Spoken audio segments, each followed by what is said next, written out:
McMethadine here, and this is my 600 subscribers special. Actually, more like 650 subscribers special now because I have like 660 by the time I'm recording this video. But anyways, sorry this is super late.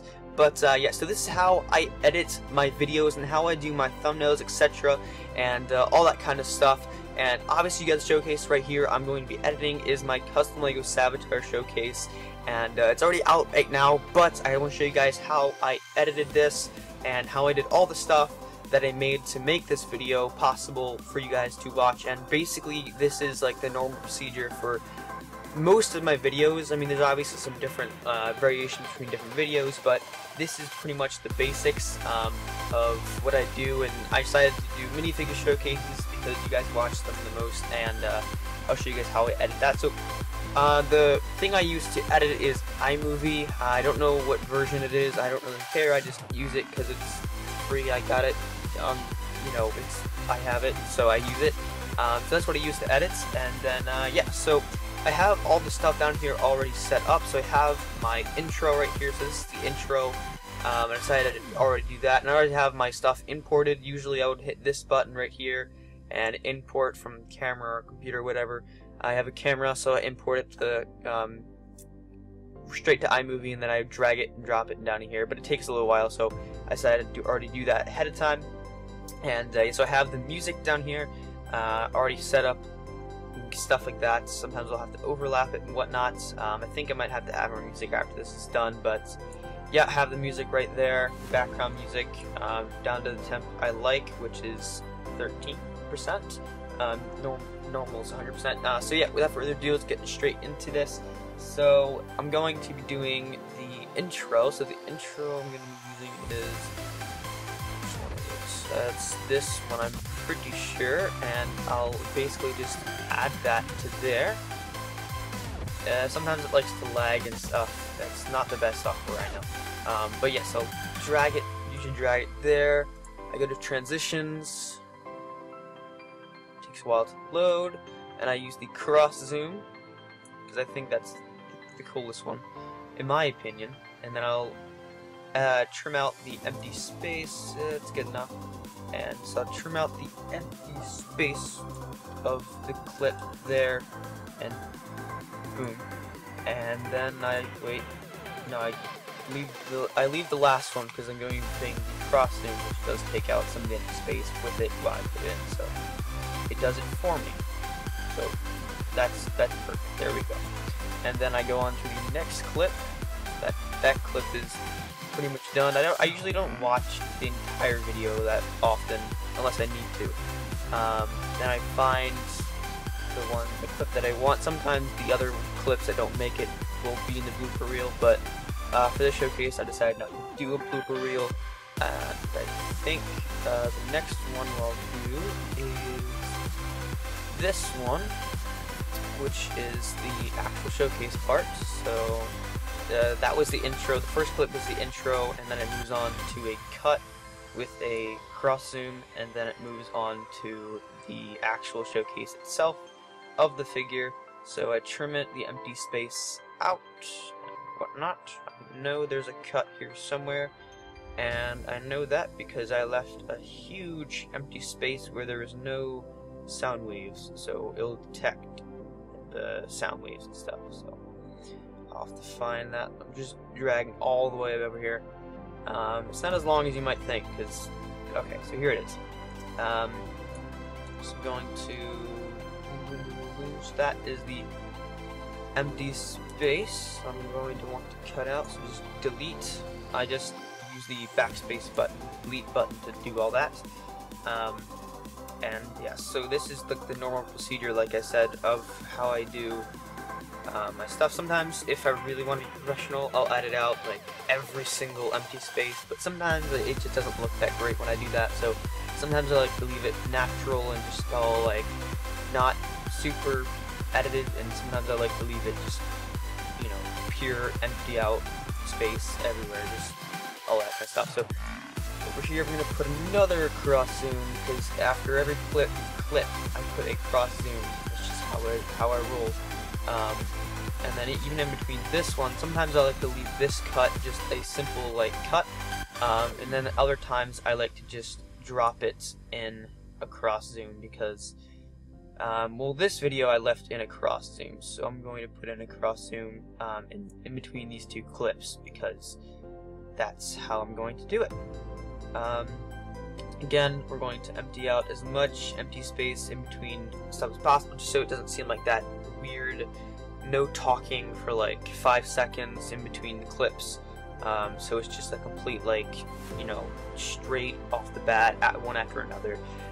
Just so it's really seamless, and just I really like to make it seamless. That's why I like to do transitions, to make it more seamless. So you have everything pretty much done. I always like to go and backtrack and see if there's anything I like to do after that. So looks like we're good after that. So then move on to the next clip, which is the outro. And I actually recently started doing this, where I start putting outros in and stuff like that for the clips and everything, because I don't know why, I just like doing it.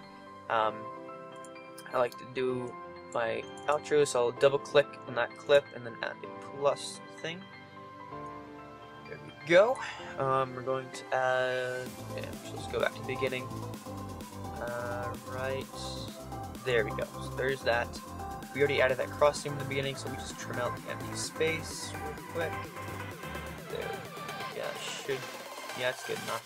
If it's like a 0.1 second empty space, that's completely fine. I really don't care too much to do that. Then we go to another cross zoom, and then after this one will be the outro. I'll drag that in later because I'll have to, you know, drag it from the desktop, and I have a bunch of stuff that probably shouldn't be shown on camera. So there we go. Got that done. And then I can add the outro later and the rest of the music later. Basically, I just kind of drag and drop straight from the iTunes thing, drag and drop straight from iTunes, straight to this clip, straight to into iMovie, and then I turn down the volume from 100 to 13, as you guys can see right there, 13%. Drag it down, and I leave the audio. I don't raise it or anything. I leave it at 100%. I don't lower it. I don't raise it. I don't do anything with the natural audio.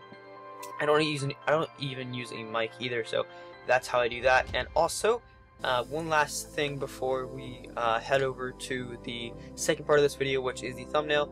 I like to do this little, I like to go here to the titles, and this is what I use for the bloopers right here. This thing right here, that's what I use for the bloopers, the whatever that's called. And then I like to go to this, which is this little like thing here, which I use for basically to like name all of my figures and stuff. I want to actually real quick. I like to go to 5.5%. No, percent. 5.5 seconds, and I just drag it out till it reaches 5.5 seconds. It's being really laggy, and I'm pretty sure the recorder is gonna make it even more laggy. So I'm sorry about this, but this is the, this is what I have. And then I just basically do this. I do CW flash, and then I do this. I'm not going to do this. No, I do that. No, okay, it's not working. Okay, there we go. CW flash set avatar showcase. There we go. No, not showcase. There we go. CW flash avatar, and then I put down here, no caps or anything. I just put custom Lego mini. I spelled it wrong. Mini figure. There we go. And yes, that's that. I just put it at 5.5 seconds. If you guys want to copy me, go ahead. But this is how I do my videos. I didn't copy anyone else. This is completely my own style. And then it kind of just like straight, so cross zoom, and then that, and I have like this weird looking like fade of like a black streak going down there just to title the figure in case you guys don't know what it is. If you guys haven't seen the intro and you just skipped to the mini figure showcase, I leave that there, and that just gives it a really nice little like transition and looks pretty nice, I think. So that's what I've been doing for, I think I've done that for like years, ever since I've started editing. That's pretty much what I've used. So yeah, so this is how I do the video part of it. again, videos will vary. I put more transitions, I put more clips, sometimes I'll like custom content entries, I'll do other stuff, and I won't put an outro, but this is what I do. I have 3 different clips. I have an intro right here, and then it moves on to a cross zoom, and then it moves on to the showcase part, and then it moves on to another cross zoom, and then moves on to the outro, and then cross zoom, no, moves on to the outro video, and then moves on to the actual like outro, like my outro that I use for every video. So that is going to be it for the video part. Now we can move ahead and go on to the how I do my thumbnails. Okay, so here is the second part of the video, and this is how I edit my thumbnails for the videos that you guys see on my channel. And so this is the thumbnail part of it, and I actually didn't put any editing on this thumbnail for the actual video, but for purposes of this video, I'm going to do that because I figured, hey, you know, just to show you guys how I would do this, and I didn't want to use like another thumbnail because it'd be really confusing and you guys wouldn't know what was going on. So this is what I do. I just double click the photo on the desktop, and then I just go ahead and I go to this tool right here. You click on the toolbox icon, and then I go ahead and just draw and stuff, whatever I have to do. So first of all, what I do is I will do this is the color I use, if you guys didn't know, it's this one right here, or that one right, this color right here, that kind of blue, and I go ahead and I just draw a line around the border, a blue line, and I make sure it's the border so it's not like showing any of the actual picture itself. At least I try to make that happen. I try to make sure nothing, that's pretty good. I try to show as much blue as possible just so it gets more of a distinct border. And the reason I do this is because it kind of sticks out from all the other videos where it's just a white border and it's not like a blue or red or purple border, because it sticks out all the other videos and it shows my video over any other normal video. So that's how I would do it. Right here, again, then just putting the last line in right here, and there we go. So that's how I do the border. As you guys can see, it's all nice and blue around the border. Now, like I said in the beginning, this is not how I would do it here, but then I go to the text, and the size of the text I do is around 105, and then the PT, I don't know what that stands for, but anyways, the size I do is 105, and that's how I get the size I like, because I think it matches, and it's a pretty good size for you to read the thumbnail, and it's not too big to block off the rest of the minifigure. So I would put like something like this. I would put like Savitar, and I would put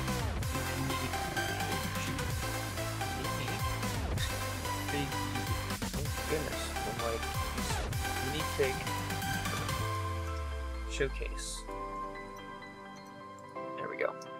And I wouldn't put custom Lego or anything, and then I would drag it around to my liking and do all that kind of stuff.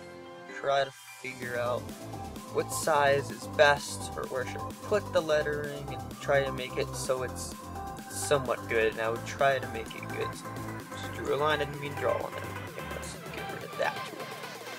Say that now I would do this, something like this, try and get it so it's, a good spot, something like that. That wouldn't work, it's touching too much of the figure, and it's also touching other stuff.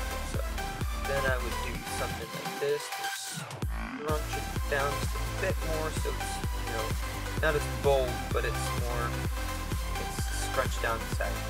And then I would do something, go back up. Let's try back up here. I think this is something I would like. Maybe like up here or something. Over here is not different, but I wouldn't. It's not, a lot of times I try to avoid going across the minifigure. Something like that I just don't like. It just covers up the detail what I want for the actual thing. So I would try to go here as much as possible, I think. think that's probably good. If not down here, but even then it would cover a lot of it and the letters don't show. So something like this I would try and do. I mean, that's probably as best as I can get right there. That's probably what I do. If not, just scrunch it down even more and go for something like, okay, it's not doing anything, okay, and then go for something like this or something. Like that's something I would do as well. Or I would go to this side or the bottom here. You know what, that actually looks a lot better right here. So I just test different spots. I think something like that might work, or something like this, or you know, whatever you guys think is good for your thumbnails.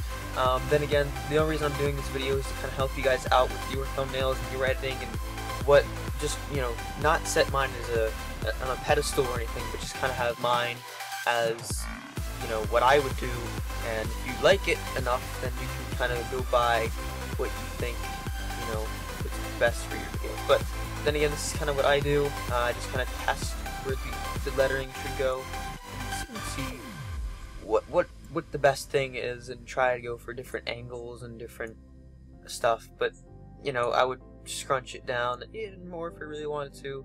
I wouldn't go to this, that just looks dumb, but like something like that, you can scrunch it down, you can stretch it out as much as you want to. But yeah, so I think something like that might work. I try to put it in reading range, but without covering too much of the minifigures. Something like, maybe something like this. So lightning bolts or even extension more. So a regular minifigure would be easier to do because it doesn't have the lightning bolts stretching out right here. You guys can see they're just, the lightning bolts are just stretching out, making it even a bigger thing for me to go. And yeah, so it's kind of hard to do, but a lot of other minifigures are a lot easier because they have less accessories and stuff. Something like this would work. See, that's how I do my thumbnails, and I guess I can go ahead and end this video off now. Just move off again to make sure I'm finished. Again, this is how I do my thumbnails, and like I said in the beginning, I'm probably just going to delete this picture because this is an example of what I would do if I were to do the lettering. Now, I do lettering on most of my videos, but this one and stuff like this, I want it to be more dramatic. Stuff like this with a background that has a lot of stuff going on in the background, like the Flash logo and the Flash as the lettering at the bottom. Stuff that has lettering in the background already, I try not to put even more lettering just because it really just, you know, blends in too much and doesn't really work, and I don't think it looks good. So I try to put as less lettering as possible. Because if I really wanted to, I would put like custom LEGO Savitar minifigure showcase instead of just Savitar minifigure showcase, or like, you know, Darth Vader figure showcase or something like that. I just do less lettering if possible. That way I don't have a huge disturbance from the minifigure. I really want to focus on the minifigure and not the lettering. The lettering is just, you know, because people don't read titles all the time. I mean, I don't read titles all the time. So enough talking for the outro. Move on to getting this video finished. So anyways, guys, thank you guys so much for watching this video. If you guys did enjoy, please comment and subscribe, and I'll see you guys next time.